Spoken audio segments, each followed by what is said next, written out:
नमस्कार मित्रांनो, आज आपण आलेलो आहे शेतामध्ये.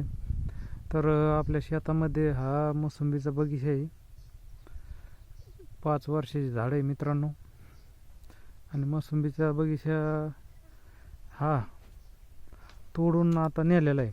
म्हणजे याचे फळं जे असतात ते तोडून आपण त्याची विक्री केलेली. तर त्याच्या जवळच असलेलं आपल्या रानामध्येच जे मंदिर आहे महादेवाचं, ह्या मंदिराच्या दर्शनासाठी आपण चाललेलो आहे. तर आपण याचं फुलाचं फुल तोडून घेऊ देवाला वाहण्यासाठी. इथं असे भरपूर फुलाचे झाडं लावलेली, कण्हार, सदाफुली, जास्वंद, असे धोत्र्याचं फूल महादेवाला जे सर्वात जास्त आवडणारं असतं हे असतं धोत्र्याचं फूल हे. तर आपण महादेवाचं दर्शन घेऊ मित्रांनो.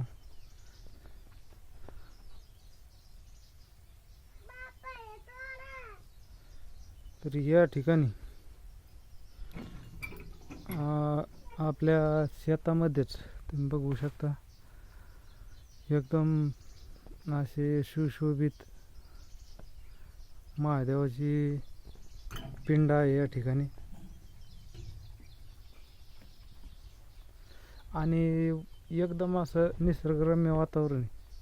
तुम्ही बघू शकता या ठिकाणी पशुपक्ष्यांचा आवाज, वर भलं मोठं उमरीचं झाड आहे. उमरीच्या झाडाखाली महादेव आहे. उमरीला उमरं आलेले आहेत आणि हे उमरं खाण्यासाठी पक्षी या ठिकाणी येत असतात.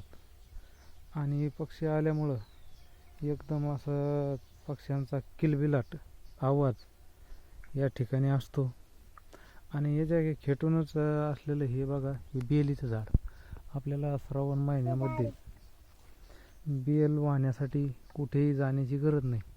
तर ह्या झाडाचा बेल आपण ह्या महादेवाला वाहिलेला आहे.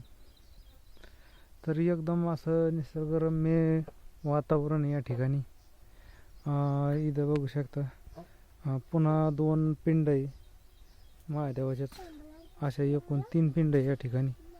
ही पिंड भरपूर अशी मोठी पिंड आहे.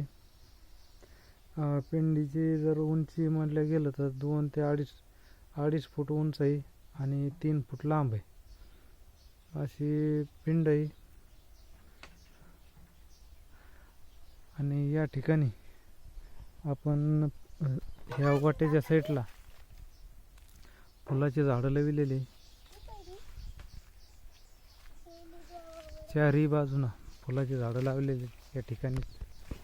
आणि इथं खेटूनच असलेलं आपल्या शेतामध्ये आपले 10 ते 15 फूट अंतरावर आपण बघू शकता विहीर. आपल्याला जे शेतामध्ये पाणी जे लागत असतं तो पाण्याचा पुरवठा करणारी विहीर तुम्ही बघू शकता. एकदम वर पाणी आलेलं आहे बघा. 5 ते 7 फूट असं उंचीवर म्हणजे रिकामी विहीर आहे. विहीर सगळे 80 फूट आहे खोल बघून घ्या. आणि ह्या ठिकाणाहून ह्या झाडाखाली उमरीखाली महादेव. तर असं आपल्या शेतामधील एकूणच नजारा आहे.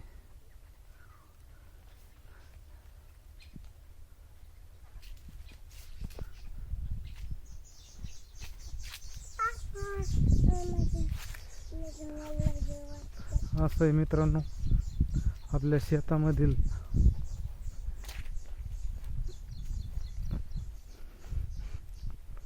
एक पाहण्यासारखं ठिकाण म्हटलं गेलं तर या प्रकारे.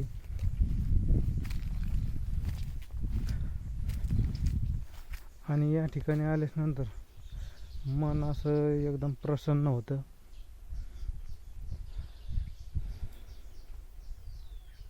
उन्हाळ्यातही एकदम गार अशी सावली असते या ठिकाणी.